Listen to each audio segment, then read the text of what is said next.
અને આજનો એજન્ડામાં હવે વાત કરીશું એ યુદ્ધ ભૂમિની કે જ્યાં ચાલી રહ્યું છે સતત 5 દિવસથી મહાવિનાશકાય યુદ્ધ. રશિયા અને યુક્રેન વચ્ચે ચાલી રહેલું યુદ્ધ શું વિશ્વ યુદ્ધ તરફ આગળ વધી રહ્યું છે?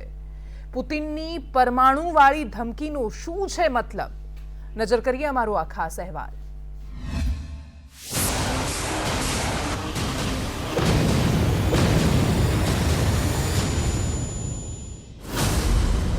રશિયા વિરુદ્ધ શું છે અમેરિકાનો પ્લાન? શું વિશ્વ યુદ્ધના વાગી રહ્યા છે ભણકારા?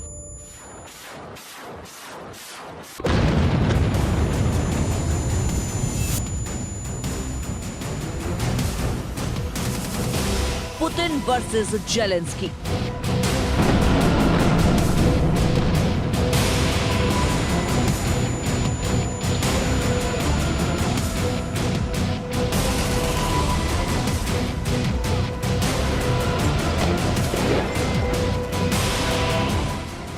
હવે શું થશે આગળ?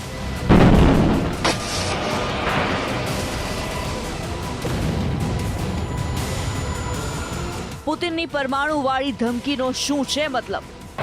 લાગે છે આ તો એક જાતિ છે. ત્યારે સવાલ એ થાય કે શું વિશ્વ યુદ્ધ હજુ બાકી છે?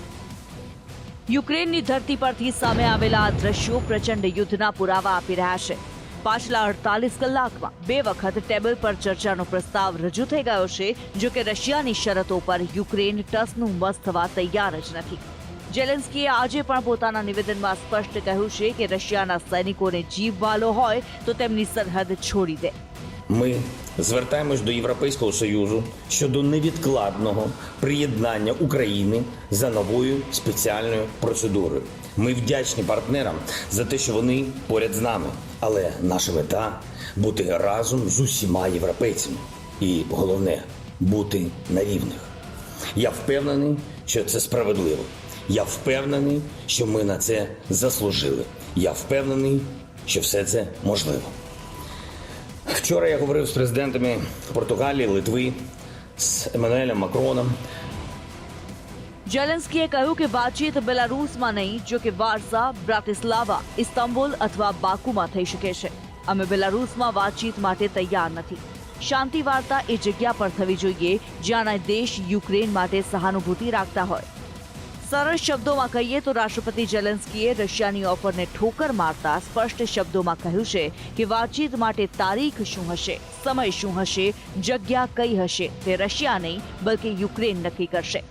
ઝેલેન્સ્કીનું આ નિવેદન તેવા સમયે આવ્યું જ્યારે દુનિયાના શક્તિશાળી દેશો યુક્રેનની મદદ માટે આગળ આવ્યા. તમને જણાવી દઈએ કે આ મદદ આર્થિક અને સૈન્ય સ્વરૂપે કરવામાં આવી રહી છે. તો ડિફેન્સ એક્સપર્ટનું પણ માનવું છે કે યુક્રેનનું મનોબળ જોતા લાગી રહ્યું છે કે ઝેલેન્સ્કી હાલ હાર માની લે તેવા કોઈ સંકેત નજરે નથી ચડી રહ્યા.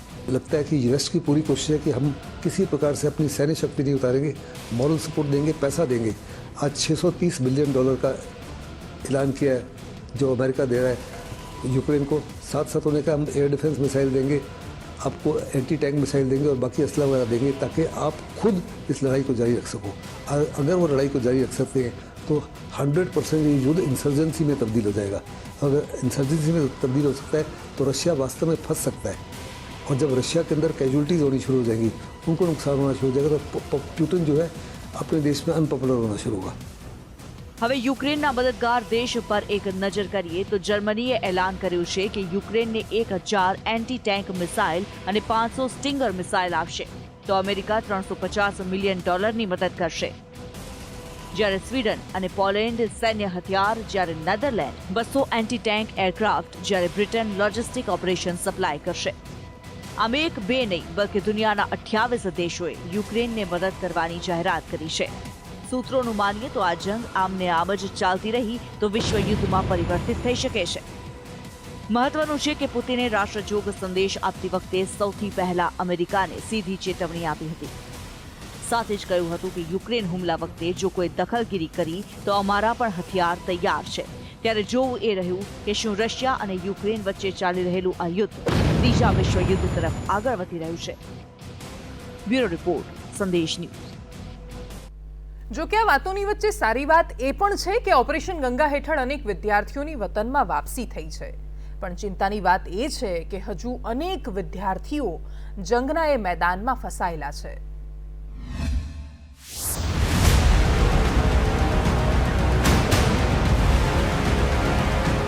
કેટલાક વિદ્યાર્થીઓ ફસાયા યુદ્ધ ભૂમિ પર.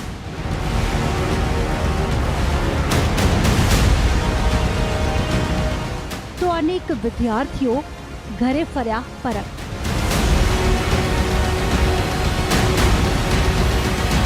ક્યાંક સર્જાયા લાગણીસભર દ્રશ્યો.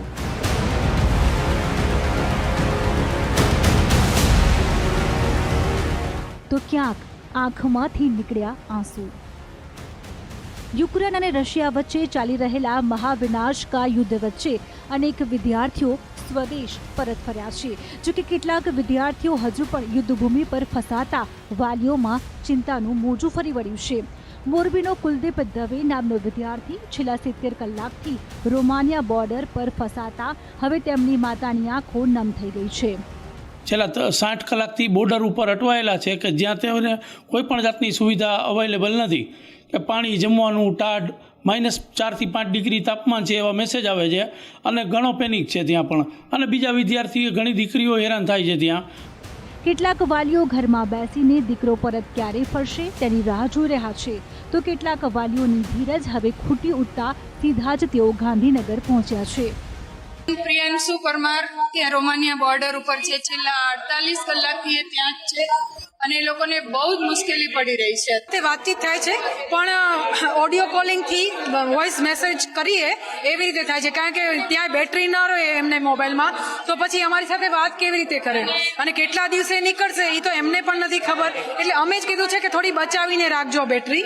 દીકરીનો દીકરો યુક્રેનની અંદર ફસાણો છે રોમાનિયાની સરહદ ઉપર, તેવી બધી વાતચીત જે બધી આવે છે તેના ઉપર ત્યાં આગળ બીજા દેશોના લોકો લૂંટફાટ અને એવું છે કરી રહ્યા છે, જેના લીધે છોકરાઓના પાસપોર્ટ ને બધું ગાયબ ન થાય અને મુશ્કેલી ન મુકાય એવી અમારી વિનંતી છે. યુક્રેનની જે સ્થિતિ છે તે સત્ય છે, તેથી જ વાલીઓ પોતાની વેદના શબ્દો દ્વારા રજૂ કરી રહ્યા છે. બાળકો સહી સલામત રીતે સ્વદેશ પરત ફરે તે માટે વાલીઓએ રાજ્ય સરકારના મંત્રી સમક્ષ મદદની ગુહાર લગાવી છે. ડિઝાસ્ટર મેનેજમેન્ટની જેમની જવાબદારી છે એવા એસીએસ શ્રી કમલ રૈયાણી સાથે વાત કરી. એમની ફરજ છે અને મેં એમને અહીં બોલાવ્યા છે and he will come here also અને બધી ડિટેલ આ લોકો પાસે લેશે. હેલ્પલાઇન નંબર લાગી નથી રહ્યા, એ સંજોગોમાં વિભાગ તાત્કાલિક સંપર્ક કરે અને ત્યાં દિલ્હીમાં જે રેસિડેન્ટ કમિશનર છે ગુજરાતના એ કંવરજી સાથે વાત કરીને બધી ડિટેલ પહોંચાડે, જેથી એ તમામ માહિતી એ ત્યાંના બોર્ડર પર પહોંચાડી શકાય, એમ્બેસી ત્યાં છે એને પહોંચાડી શકાય અને કઈ જગ્યાએ વધારે વિદ્યાર્થીઓ છે એનો ખ્યાલ આવે. એક તરફ વાલીઓમાં ચિંતા છે, જો કે બીજી તરફ ભારત સરકારે યુક્રેનમાં ફસાયેલા લોકોને પરત લાવવા કવાયત વધુ તેજ કરી છે. યુક્રેન મુદ્દે પીએમ મોદીએ ઉચ્ચ સ્તરીય બેઠક યોજી છે અને તાત્કાલિક ધોરણે 4 કેન્દ્રીય મંત્રીઓને યુક્રેનના પાડોશી દેશમાં મોકલવાનો નિર્ણય કર્યો છે. આ 4 મંત્રીઓના નામ પર હવે એક નજર કરીએ તો Hardeep Singh Puri Hungary, VK Poland જશે, તો જ્યોતિરાદિત્ય સિંધિયા રોમાનિયા અને મોલ્ડોવા જશે, તો મંત્રી કિરણ રિજિજુ સ્લોવેકિયા જશે અને યુક્રેનમાં ફસાયેલા ભારતીયોને પરત લાવશે. તો વિશેષ વિમાન દ્વારા દિલ્હી પહોંચેલા વિદ્યાર્થીઓ સવારે બસ મારફતે ગાંધીનગર પહોંચ્યા હતા અને ઓપરેશન ગંગાને બિરદાવી ભારત સરકારનો આભાર વ્યક્ત કર્યો હતો.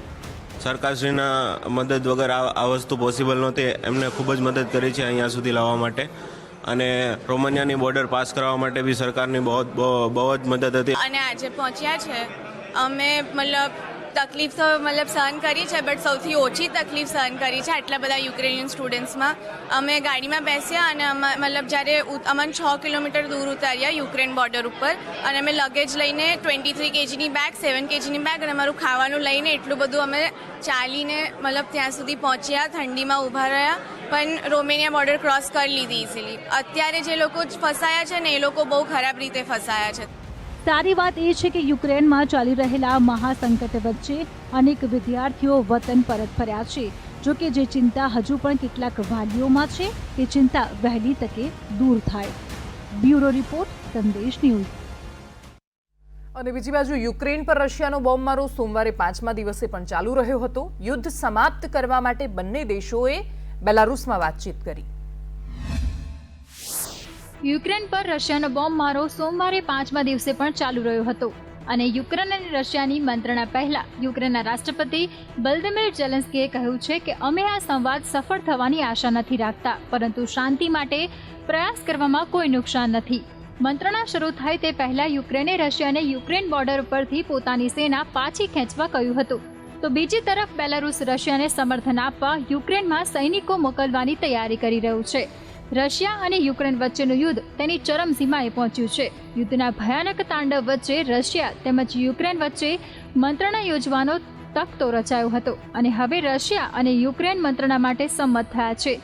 રશિયાએ તેનું ડેલિગેશન બેલારુસ મોકલ્યું છે, ત્યારે હાના વચ્ચે યુક્રેન પણ બેલારુસ બોર્ડર ઉપર બિનશરતી મંત્રણા યોજવા સંમત થયું હતું. તેનું ઉચ્ચ કક્ષાનું પ્રતિનિધિમંડળ બેલારુસ બોર્ડર પહોંચ્યું હતું અને ઇઝરાયેલે પણ આ બંને દેશો વચ્ચે મધ્યસ્થીની ભૂમિકા નિભાવી હતી.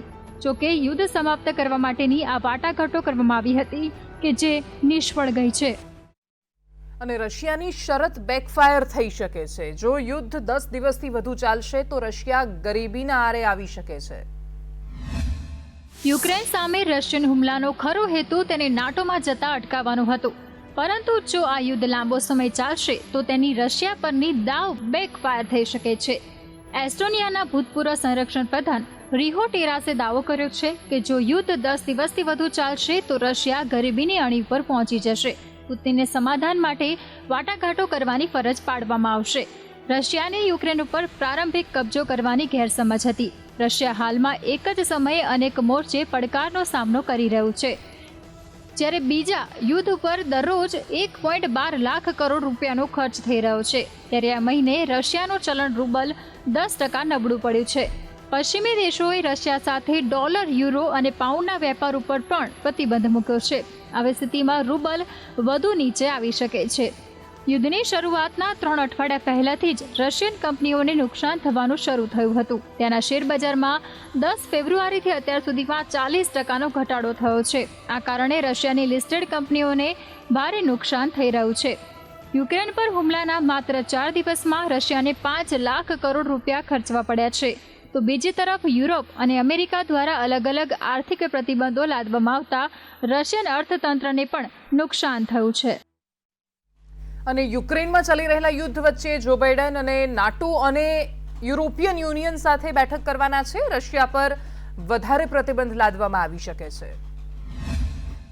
જો બાઇડન નાટો અને EU સાથે બેઠક કરવાની છે. તેમની સાથે European union, Britain, Canada, France, Germany, Italy, Poland, Japan અને રોમાનિયા પણ રશિયા યુક્રેન યુદ્ધ પર નાટો દેશો પણ બેઠકમાં ભાગ લેશે. યુક્રેન અને રશિયા વચ્ચે ભીષણ લડાઈ ચાલુ છે. વિશ્વના ઘણા દેશો અને આંતરરાષ્ટ્રીય સંગઠનો પહેલેથી જ રશિયા ઉપર ઘણા પ્રતિબંધો લગાવી ચૂક્યા છે. આ પહેલા રશિયાના પરમાણુ દળોને એલર્ટ કરવાના નિર્ણય ઉપર નાટોએ કહ્યું હતું કે વ્લાદિમીર પુતિન દુનિયામાં ગભરાટ ફેલાવવાનો પ્રયાસ કરી રહ્યા છે.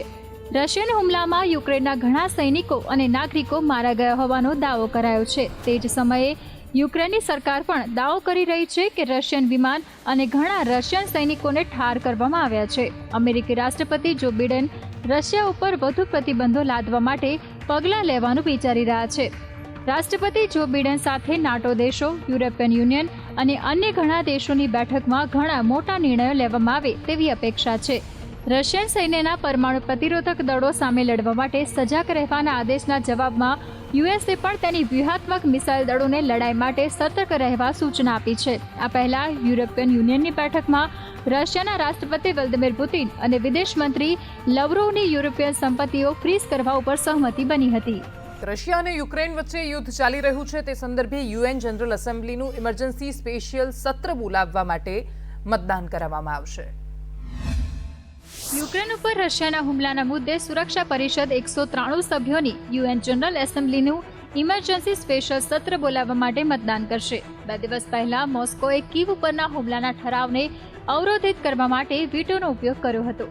15 સદસ્યની સુરક્ષા પરિષદ રવિવારે બપોરે એક વિશેષ સત્ર બોલાવવા પર મત આપવા માટે બેઠક કરશે અને ત્યારબાદ આગામી સત્ર બોલાવવા બાબતે પણ મતદાન કરાશે.